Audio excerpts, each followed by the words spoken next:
Welcome to yet another episode of the Economic Times Cutting Chai Stories, a series of conversations with CXOs and business leaders over chai or coffee, if that's your preference, brought to you by ETH, where we talk about their lives, hobbies, interests, and also touch upon various other topics. The urgency and pressure on business leaders as they navigate the COVID-19 pandemic has been immense. And right now, we are in the midst of the second wave. These business leaders have been constantly monitoring myriad ways to ensure that their respective companies stay on course in the new normal. The incredible demands placed on them makes us often wonder how they have time for family, hobbies, or any personal downtime, if at all. And let's not forget that they're mere mortals. This initiative by ETH is aimed to create a deeper connection with them and to get a sense of what business leaders of several prominent companies do when they are not in business mode. Today, it's my pleasure to host Dr. Ravi Damodaran, Chief Technology Officer at Greaves Crotton Limited. Ravi, welcome to the Economic Times Cutting Chai Stories. Thank you so much, Ivan, for having me. I think it's a real pleasure to be part of this informal conversation. It's very pleasant to know that, one can get outside the daily business talk and sit with somebody whom we are meeting for the first time and talk about anything but business, about people and what interests you. Nice to have this kind of conversation. Absolutely. Actually, you've set the tone for the entire conversation. So great. Let's dive straight into it, Ravi. Let's rewind a little.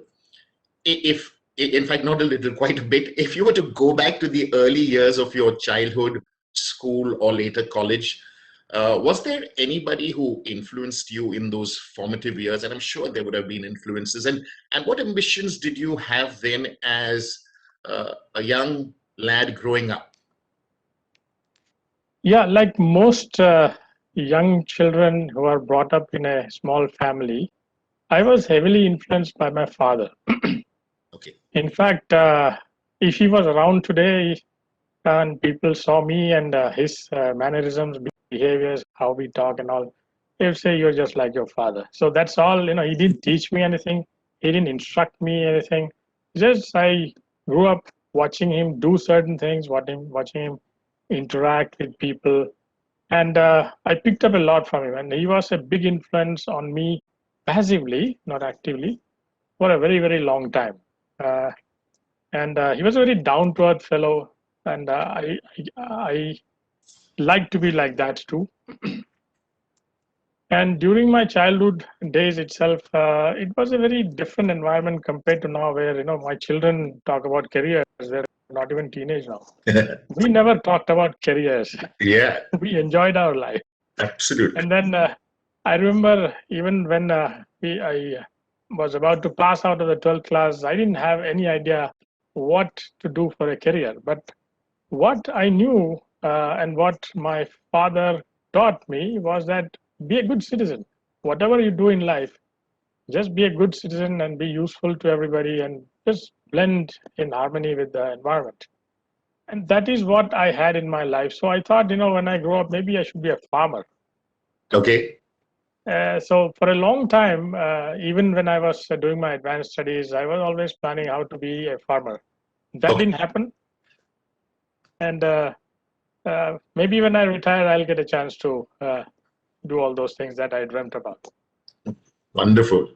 I'll put today is the era of hashtags in today's world. So that was hashtag brewing nostalgia, Ravi. Yeah. Great. Do you remember receiving your first salary? And if you do, how did you spend the money you received from that very first salary of yours? Yeah. My first job came very late, actually. I did my PhD and returned back to India. And surprising to me, and not so surprising to all my well-wishers abroad, I couldn't find a job for 3 years. So finally, when I landed a job, in 3 years, I was broke. I'd spent all my money which I had earned abroad. And I was in Trivandrum, and in order to join the job location in Bangalore and also pay the initial deposits and everything, I had to take money from my dad. He wasn't there. I mean, we never have a habit of borrowing. So I just transferred some money from his account. He had given me full access, 30,000 rupees. So when I got my first salary, it took me 3 months to just send it back. So that's what I did with my first salary.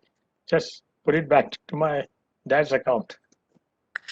Wonderful. I mean, but it took you 3 years. Which year? 3 months. Oh, yeah. Sorry. 3 years. Yeah, it took me 3 years to get my job. 1996 to 1999. Wow.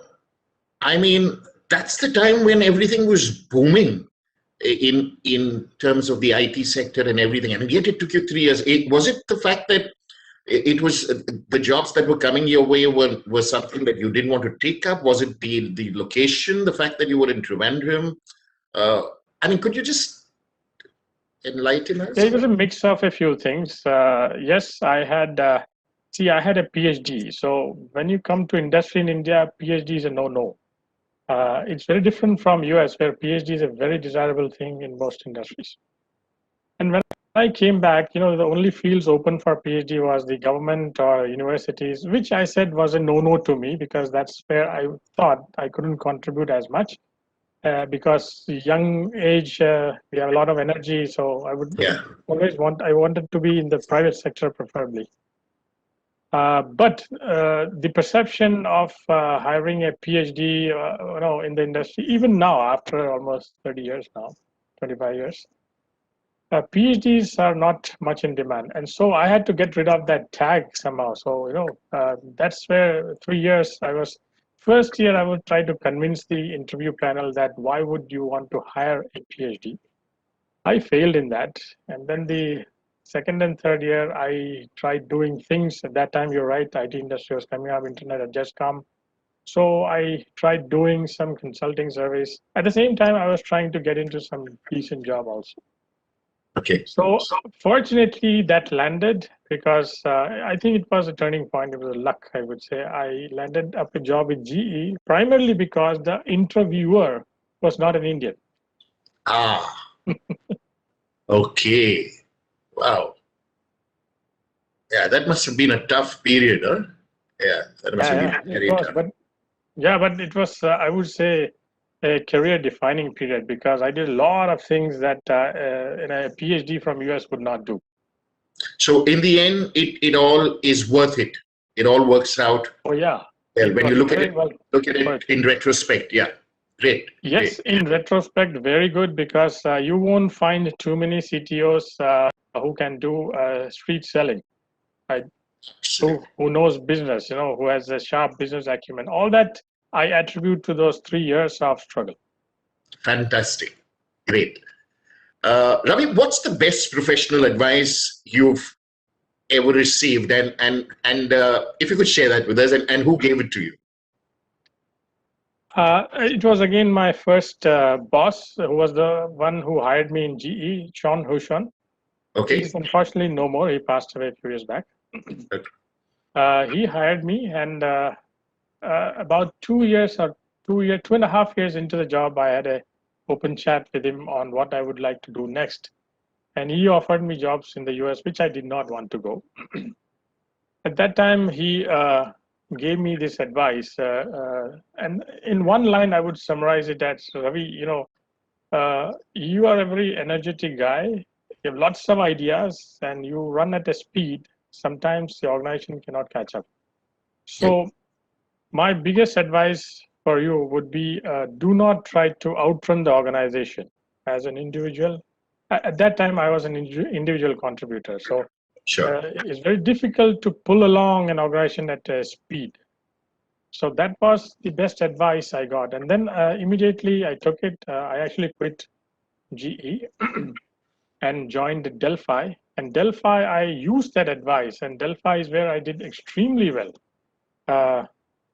And 10 years, I grew up to be a good manager, a good technology leader, with a lot of business experience. And that was because I kind of blended my natural speed, tried to slow down to how the organization would want it. And so that helped me carry along a lot of people together. I still use that advice. I think the key is what you just said in the last line. I see where it's coming from is the carrying along the team and carrying along a lot of people, because if you're moving at pace X, organization at Y, and the rest at that, it becomes, there's a mismatch. And that's why you need to temper that down. I see where the advice came from and how handy it was. I think that's excellent advice. Wonderful. Yeah, I think Ratan Tata also summed it up in one way, saying that if you want to walk fast, walk alone, right? Mm, If you walk together, yeah, that's where you reach your destination. yeah, So that's a different way of saying that, but exactly the same thing. yeah, absolutely, absolutely. You explained some of the tough times briefly, uh, but could you elaborate a little in terms of what tough times in life left you a better person after those tough times, uh, no longer existed? Uh, they say that a diamond is not a diamond; it goes through a whole process that's very rigorous. Could you shed some light on those tough days?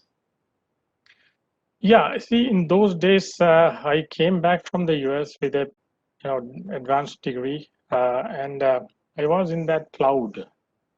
May not be 9, but maybe 7. Uh, Okay.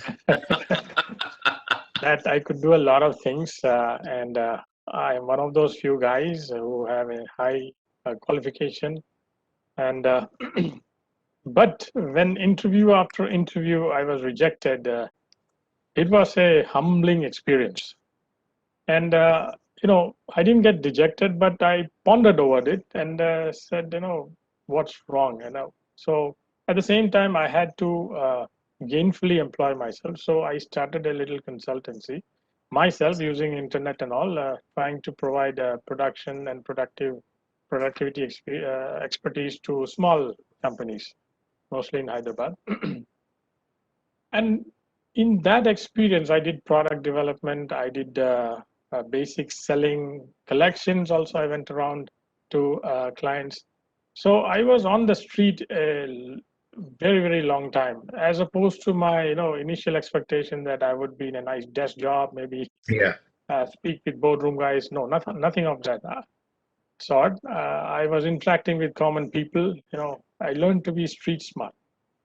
Uh, so that's something I would say uh, was one of the best learning experience for me. Otherwise, somebody who has a high qualification and education sitting in a desk job, I don't think they would ever become street smart unless they're exposed to that big bad world. The second thing I learned was to get down to the level of common people and start understanding their language. Now, where I use that today is customer connect.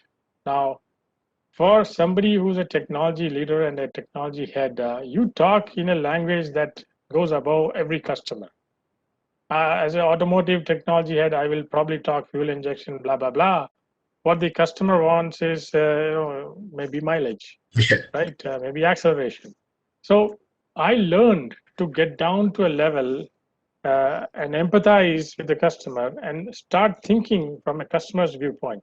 Life looks very different that way, and it forces you to also work differently.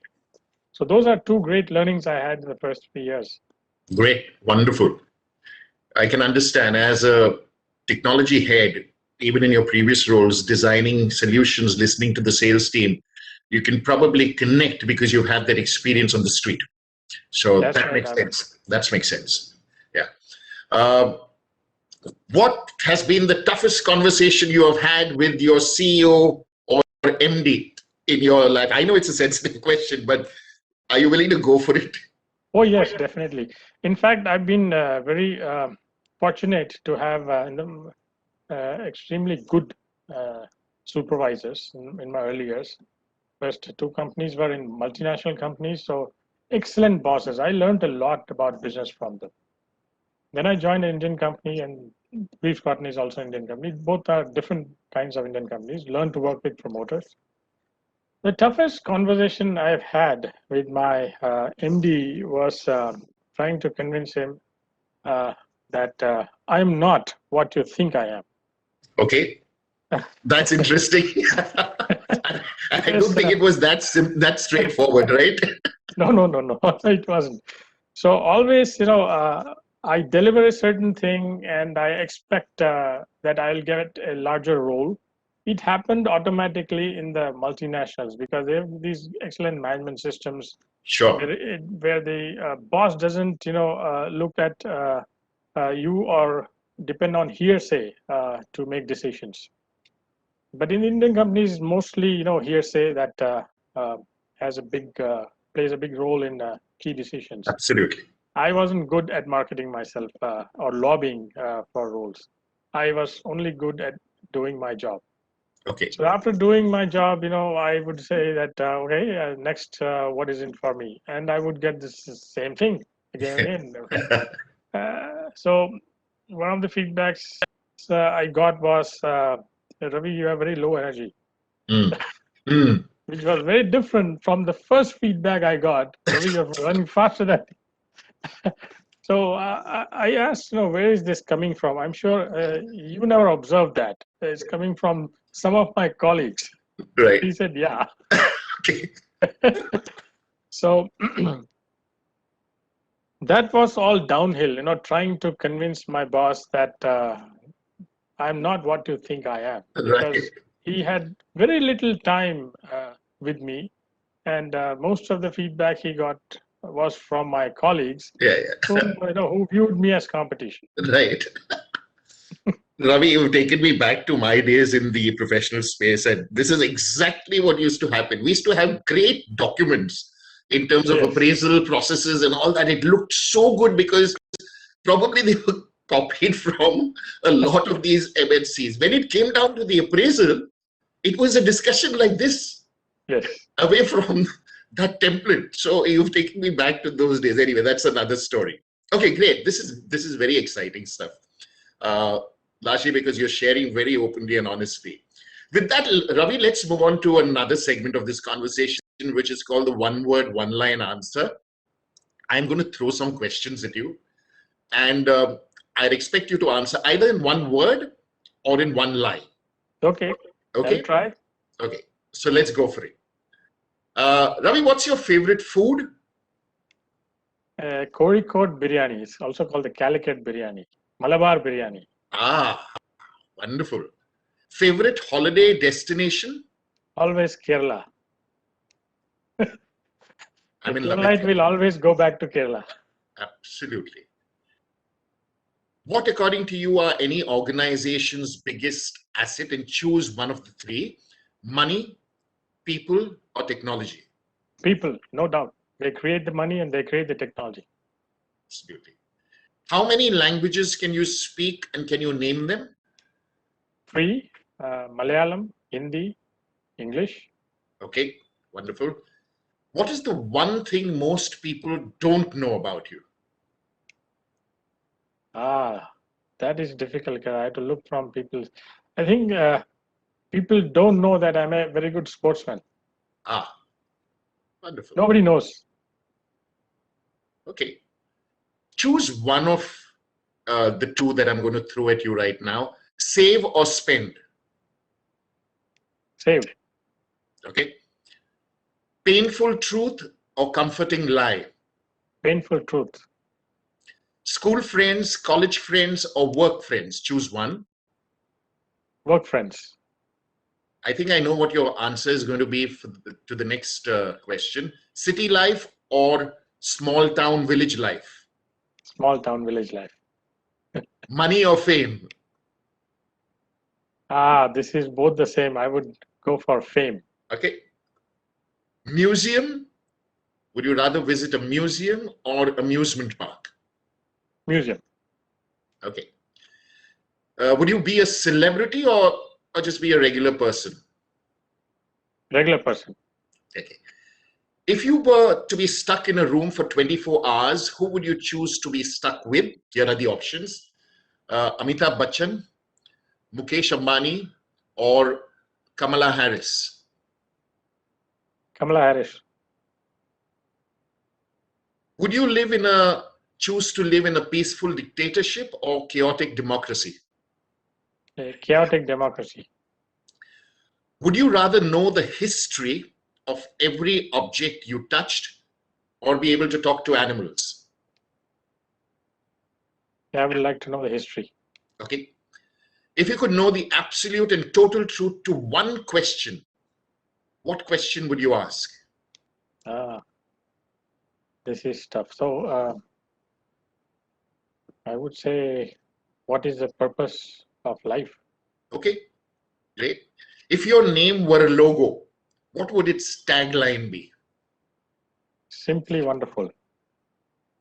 That's wonderful. That's a wonderful answer. Most admired Indian company? Tata. Okay. Most important invention ever, according to you? Wheel. What was that? Wheel. The wheel. The wheel. Yeah. Wonderful. If a movie were to be made on your life, which actor would you want to play you? To play. Okay. Um, Robert De Niro. Ah, wonderful. Great choice. Which three people, living or dead, could be fictional also, would you like to have a cutting chai conversation with, where you're the host and you have three people of your choice? Muhammad Ali, the boxer. Yes. Muhammad Rafi, the singer. Wow. And Ratan Tata. What a choice. What a choice. Great choice. Last question in this segment. Life is incomplete without, fill in the blanks or complete the sentence. One word or more than one word. Life is incomplete without dash. Introspection. Wonderful. Before I let you go, I have one final question for you, Ravi. Okay. If you could, in a minute or so, tell us as to what do you intend to do. You touched upon the word retire early, and there were some things you said this along with this. What do you intend to do after you retire? Yeah, there are two passions. One which was a childhood dream, that is to be with nature and start doing some bit of farming and all. That is always there. I will do that. But the second is a passion I cultivated over the years, is mentoring young budding youth, I would say. I think we were never mentored during our school days or college days. And I believe that is why people may not, become a good citizen. And there's a great need in India for mentoring the youth. I would do that. I do that already, but I think I will spend a lifetime doing that once I retire. Dr. Ravi Damodaran, I beg your pardon. I wish you all the best in your current role, but also so that you may accomplish those dreams of yours and that the intent that you have, they are very noble. I had a great time interacting with you at this Economic Times Cutting Chai conversation. I loved your answers, but more importantly, I like the attitude. Very, very humble and very, very straightforward and from the heart. Thank you very much for taking time and spending time with us, and all the best going forward.